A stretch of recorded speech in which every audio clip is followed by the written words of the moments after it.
Procter & Gamble Co. ticker symbol PG is currently trading at $173.57 a share.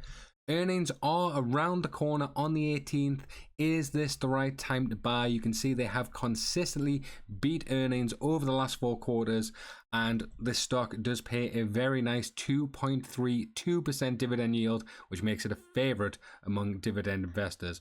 What we're going to be doing today is looking at my automated stock valuation spreadsheet to see if PG is a buy using the discounted free cash flow model, comparable company model, dividend discount model, and of course the Ben Graham formula for intrinsic value. So this stock over the last year has done okay, up 18%. If we were to compare it to the S&P 500 over the same time period, you can see it is not beating the market, 32% compared to 18. Over the last 5 years is a similar story as well, 94 compared to 47, but this is a very stable stock with a good dividend yield. So let's have a look at my automated stock valuation spreadsheet. Firstly, we put in the ticker PG, and this will load all the latest company financial data.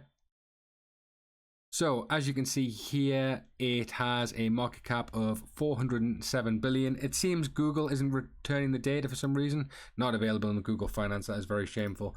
407 billion. Analysts have a target price of 177, meaning it is a buy.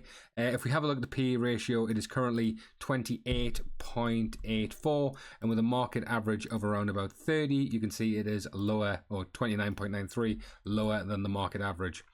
Oh, there you go. Now it's loaded. 28.84. Earnings per share, $6.02 a share, and 0.42 beta, meaning it is a lot less volatile than the market. Dividend yield, as I said, 2.33%, meaning you would get paid a dividend per share over the year. Sorry, I did not make that clear in my other videos because they pay quarterly. You would get $1 quarterly, but if you own the share for the entire year, you would get $4.04 a share. Ex-dividend date, as I said, is the 18th of October. So, buy your shares then. Buy your shares ASAP if you want to get paid the dividend. Let's just double check that is correct.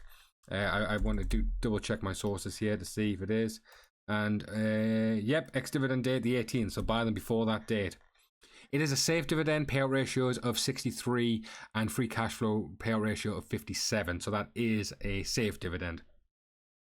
Let's have a look at revenues. Trailing 12 months, all-time highs, 84 billion.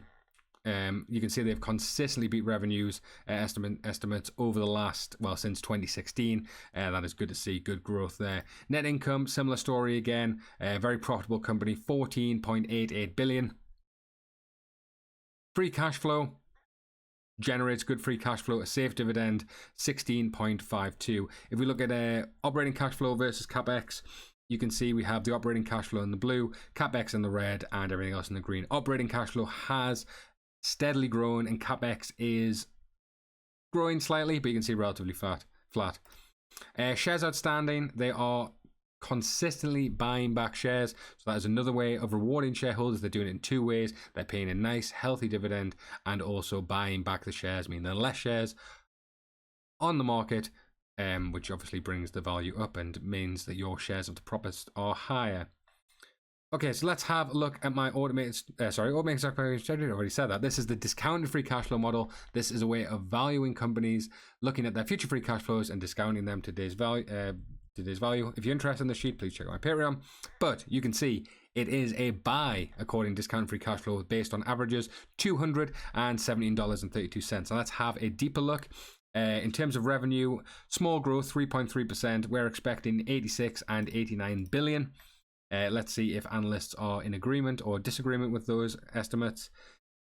Yeah, 86, 89, pretty close. They're also expecting around about 6% per growth over the next 5 years, so I'm pretty happy with that. Net income margins, you know what, even on the bullish case, we bring this down to the last year. I don't even think we need to do that, to be honest. And if we take an average of the free cash flow of these years, puts it to about 97. So we'll put that a bit fairer. We'll bring this down to 17.7%.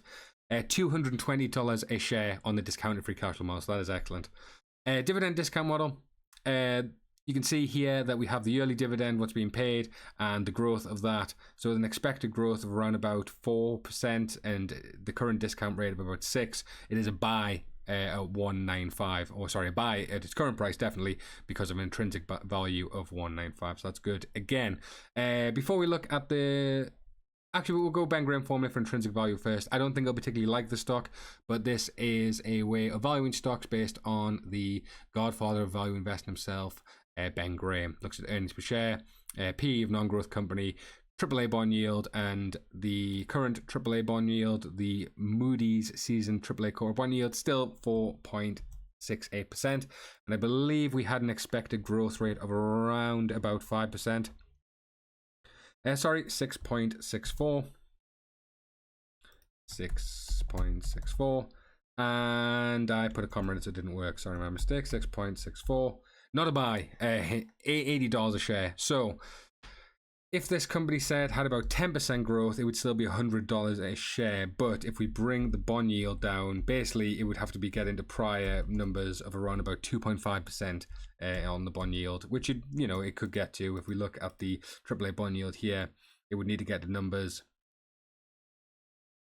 Sorry, back in sort of, I don't know. It's on its way down, but Ben Graham's, he doesn't like every stock. Okay, now the final one I like looking at is the comparable company model. This is a way of valuing companies based on their revenues, growth estimates, profit margins, EBITDAs, EV to revenue, EV to EBITDA, PE, forward PE, PEG, Lynch's price to earnings growth. And we look at similar companies of similar size and similar industries. Couple that jump out of mind immediately, is J&J. This will load up all the company's financials, CL, which is Colgate Palm Olive Corp. And finally, KMB, which I believe is Kimberly-Clark Co. So let's see what this gives us. All similar, well, Procter & Gamble and Johnson & Johnson are the largest with about $400 billion in market cap. Actually, Procter & Gamble is the biggest. Revenue, pretty neck and neck between them. They're all one of the more growing companies, 4.2%, higher than J&J and Kimberly-Clark, only slightly behind Colgate. EBITDA, second highest. Net income, a lot less profit margins. My goodness, look at Johnson & Johnson's profit margins. I think we do need to do a deep dive into them. But profit margins are 17%, which is higher than Colgate and Kimberly-Clark. Price to sales, they're all about 4, apart from Kimberly-Clark, which is lower. Current average is around about 3. Price to book, towards the lowest, actually, all over the place. 642. Don't know if those numbers are exactly right, but you can see 5 is the market average. So J&J below the market average, and PEG, okay, interestingly, very high there, 3.5. Johnson & Johnson under 1, meaning is undervalued by Peter Lynch's price to earnings growth. I think we'll be doing a video on Johnson & Johnson, have a deeper look at them. So EV to revenue, EV to EBITDA, PE and forward PE. PE all pretty close, actually towards one of the highest values here. Forward PE, interestingly, one of the highest again. So puts it at around about $150 a share, meaning it's not a buy according to the comparable company model. Very interesting. I think I will have a look at Johnson & Johnson. This is looks undervalued based on the forward PEs and the PEG ratios. Right, guys, thanks for watching. Please give a like on the video if you enjoyed it. Subscribe if you're not already. Check out my Patreon, and I'll catch you guys next time.